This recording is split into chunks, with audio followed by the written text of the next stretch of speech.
ሰበር ማምሻውን የፌዴራል ፖሊሶች ወደ ቴዲ አፍሮ ቤት ሄደው እንደነበረ ተሰምቷል። ወደዛ የሄዱትም የቴዲ የረጅም ጊዜ ጓደኛ የነበረውን ዲጄ ዊሽ እንፈልገዋለን በሚል እንደሆነም የመረጃ ምንጮች ለዛሀበሻ ገልጸዋል። እንደ ምንጮቻችን ገለጻ ወደ 6 የሚሆኑ የፌዴራል ፖሊስ አባላት ቴዲ አፍሮ ቤት በመሄድ ዲጄ ዊሽን እንፈልገዋለን ጥያቄና እንወስደዋለን በሚል ለመግባት ሙከራ አድርገዋል።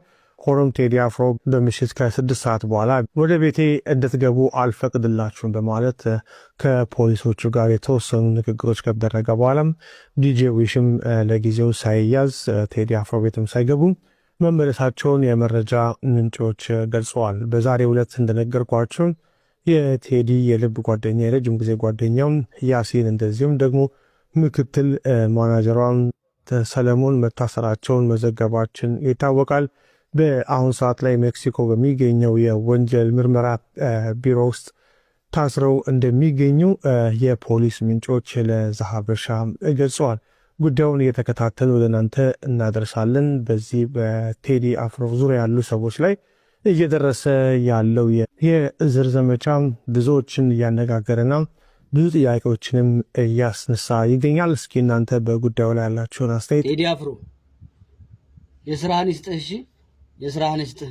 እያየህ ነው፣ እያያችሁ ነው።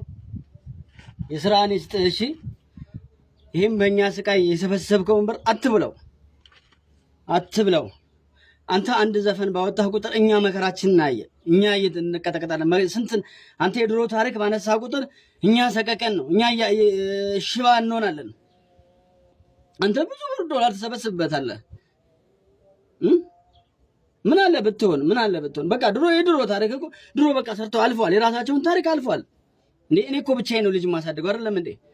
ሰው ሳገኝ ጎረቤት አቁሜት እመጣለሁ። ሰራተኛ ሳገኝ ሰራተኛ ጋር እንደ እናቴ ጋር ነው እኮ ይቺን ልጅ አድርጌ የማሳድገው አይደል እንዴ? እኔ አሁን በዚህ ጉዳይ አንድ ነገር ብሆን ልጄ እኮ ጎዳና ወጣች ማለት ነው አይደል እንዴ? ቤተሰብ እሺ ምን እንሆንሽ? ከቻልክ አንዱ ናችሁ።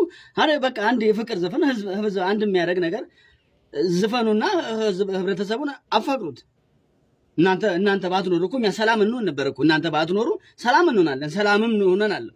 ሰላም ሆነን አልፏል እኮ አይደል? 77 የወሎ ህዝብ ሲራብ እኮ የወለጋ ህዝብ ነው አይደል እንዴ?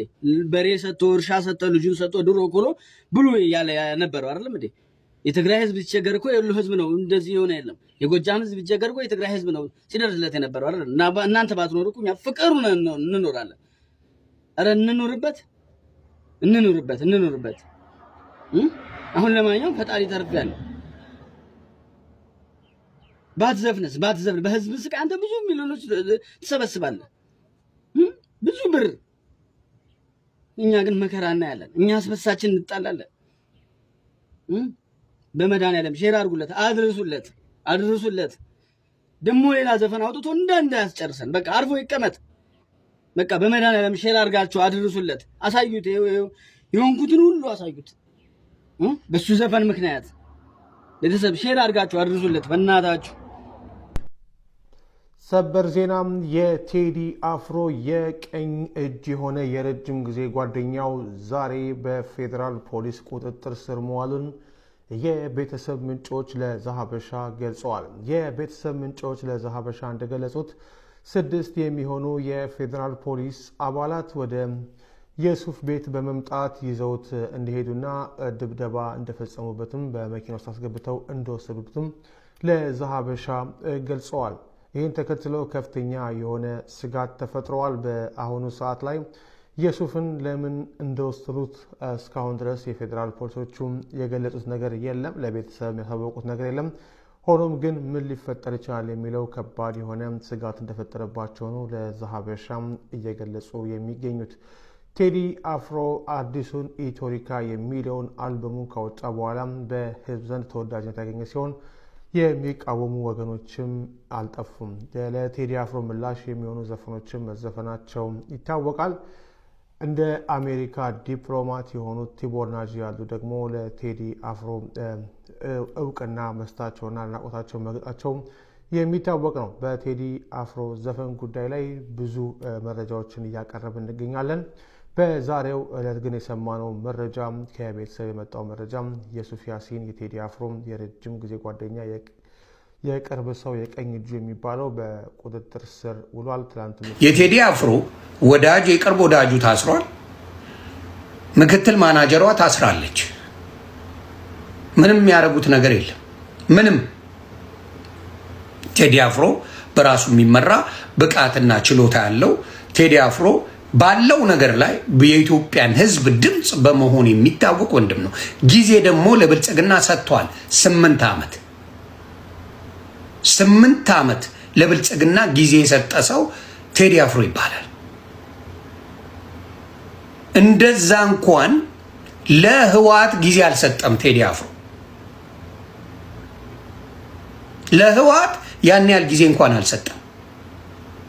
ሰዎች በሀገራችን ምንድነው እሱ እየተካሄደ ያለው? ምንድነው እየተፈጠረ ያለው? ይሄ ቪዲዮ ሁላችሁም ሼር፣ ኮፒ ሊንክ ያደረጋችሁ ለሁሉም ሰው እንዲደርስ አድርጉ። እንግዲህ አሁን እየወጡ ባሉ መረጃዎች መሰረት በአንጋፋው ድምፃዊ ቴዎድሮስ ካሳሁን የቅርብ ሰዎችና የስራ ባልደረቦች ላይ ያነጣጠረው የእስር እርምጃ ይበልጥ አሳሳቢ ወደሆነ ደረጃ ተሸጋግሯል። የድምፃዊው የቅርብ ወዳጁ የሆነው እንግዲህ ዩሱፍ ያሲን እና የቴዲ አፍሮ ምክትል ማናጀር እንዲሁም ደግሞ ይፋዊ ቃል አቀባዩ የሆነችው ማህሌት ሰለሞን በፌዴራል ፖሊስ አባላት እንግዲህ በቁጥጥር ስር መዋላቸው በቤተሰብ ምንጮች ተረጋግጧል። ቴዲ አፍሮ አሁን ከመሸ ሊታሰር ነበረ። ነገር ግን ኮሚኒኬት አድርገው ከፌዴራል ፖሊሶቹ ጋራ እነሱም ተመልሷል። እሱም ቤቱ ነው ያለው ማለት ነው።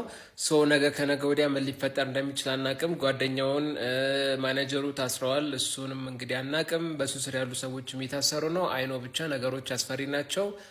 ደናደሩ ብቻ እኔ ፈርቻለሁ። ሰበር ማምሻውን የፌዴራል ፖሊሶች ወደ ቴዲ አፍሮ ቤት ሄደው እንደነበረ ተሰምቷል። ወደዛ የሄዱትም የቴዲ የረጅም ጊዜ ጓደኛ የነበረውን ዲጄ ዊሽ እንፈልገዋለን በሚል እንደሆነም የመረጃ ምንጮች ለዛሀበሻ ገልጸዋል። እንደ ምንጮቻችን ገለጻ ወደ 6 የሚሆኑ የፌዴራል ፖሊስ አባላት ቴዲ አፍሮ ቤት በመሄድ ዲጄ ዊሽን እንፈልገዋለን ጥያቄና እንወስደዋለን በሚል ለመግባት ሙከራ አድርገዋል።